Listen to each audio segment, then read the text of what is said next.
Very good morning all of you. Class 10th topic आप कहाँ दूसरों के दुख से दुखी होने वाले। बच्चों जैसा कि नाम से ही आपको स्पष्ट है कि आप कहाँ दूसरों के दुख से दुखी होने वाले हैं। जैसे पहले इस चैप्टर में एक्चुअली छोटी छोटी कई स्टोरियां बताया गया है कि किस प्रकार से इंसान के साथ में जीव जंतुओं के दुख से भी दुखी होता है। एक चींटियों के दुख से दुखी होता है।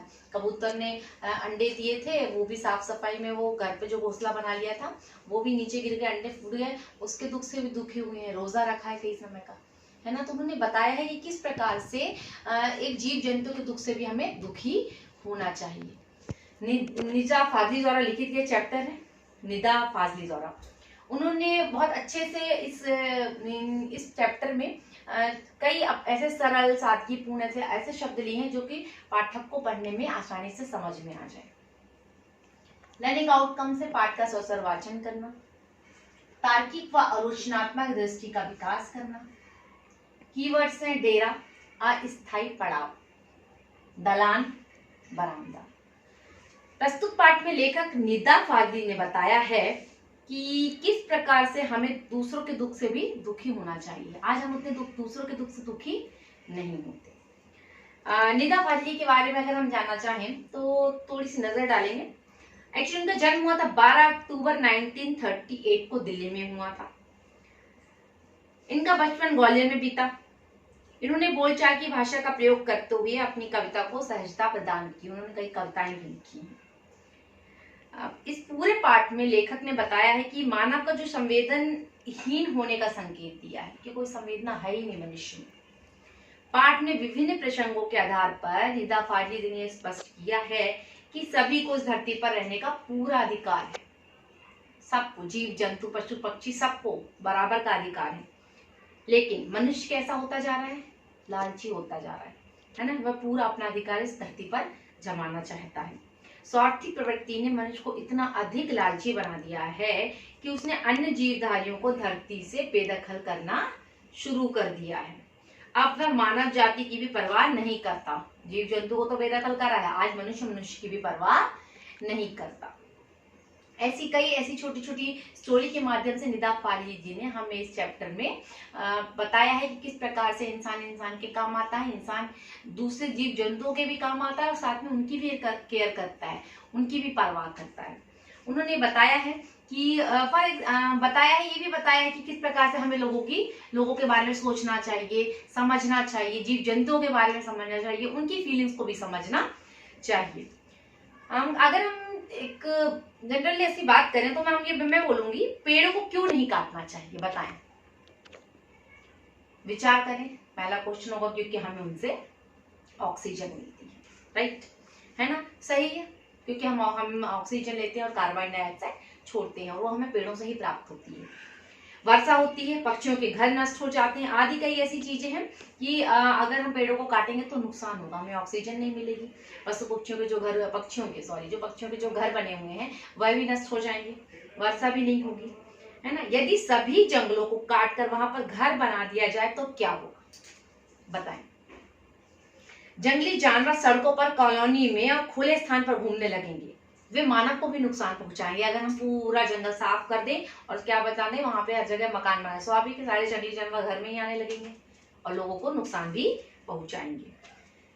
जानवरों और पक्षियों के प्रति हमारे क्या कर्तव्य है ना। जैसे फॉर एग्जाम्पल हम घर में कुत्ता पालते हैं, तोता पालते हैं, बिल्ली पालते हैं, है ना, जो पालतू जानवर है हमारे, उनके प्रति हमारे क्या कर्तव्य। सभी प्राणियों का जीने का अधिकार है, हमें उनके घरों को नष्ट नहीं करना चाहिए, है ना। जैसे कई बार अभी बैठने की नहीं शिकार नहीं कर रहे, हिरण नहीं मार रहे, अन्य चीजें हैं जो कि कानून के खिलाफ है, राइट। रूल्स रेगुलेशन में नहीं आता, शिकार करना बिल्कुल मना, फिर भी लोग बाग शिकार करते हैं चोरी छुपे। इसके कई एग्जाम्पल हमने न्यूज या अन्य जगह पढ़े हैं। धरती पर जीवन जीने का अधिकार सिर्फ मनुष्य को ही नहीं बल्कि पशु पक्षियों को भी है, जीव जंतुओं को भी है। इस धरती पर अपना जीवन स्वतंत्रता से बिता सकते हैं वह। सबसे बलशाली व बुद्धिमान प्राणी होने के कारण मनुष्य को सभी प्राणियों की रक्षा करनी चाहिए, है ना, क्योंकि मनुष्य बोल सकता है, पशु पक्षी नहीं बोलते। नहीं, राइट, मतलब सॉरी, बोलते भी हैं तो वो लैंग्वेज हम तक नहीं है कि हम उनको उनकी रिप्लाई दे सकें। हम उनकी फीलिंग्स को समझते हैं। फॉर एग्जाम्पल, कुत्ता है, वो चिल्लाता है या पास में आता तो हम उसे पुचकार देते हैं। सबसे बलशाली बुद्धिमान प्राणी होने के कारण मनुष्य को ही सभी प्राणियों और पशु पक्षियों का ध्यान रखना चाहिए। साथ ही प्रकृति के विभिन्न रूपों को भी की भी हिफाजत करनी चाहिए।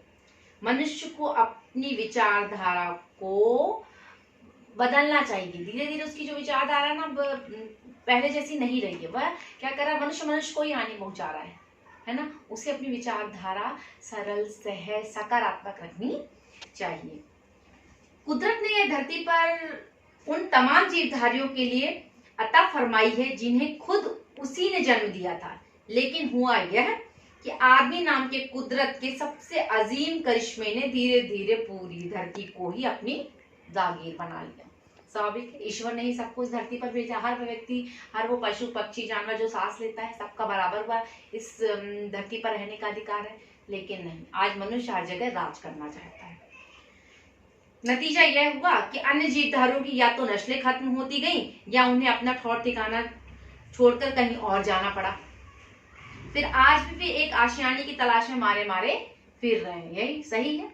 आज एक चिड़िया घोंसला बना लेती है बेचारी ढूंढते हुए कि कहाँ बनाऊं, मैं कहाँ बनाऊं, और जगह से उड़ करके वह घोंसला बना लेती है। थोड़े एक स्थायी घर उनका नहीं रह गया है। इतना भर हुआ रहा होता तब भी गनीमत होती, लेकिन आदमी नाम के जीव की सब कुछ समेट लेने की भूख अभी पूरी नहीं हुई है। अब वह अन्य प्राणियों को ही नहीं, खुद अपनी जात को भी बेदखल करने से जरा भी परहेज नहीं करता है। आलम यह है कि उसे ना तो किसी के सुख दुख की चिंता है और ना किसी के सहारा या सहयोग देने की मंशा है।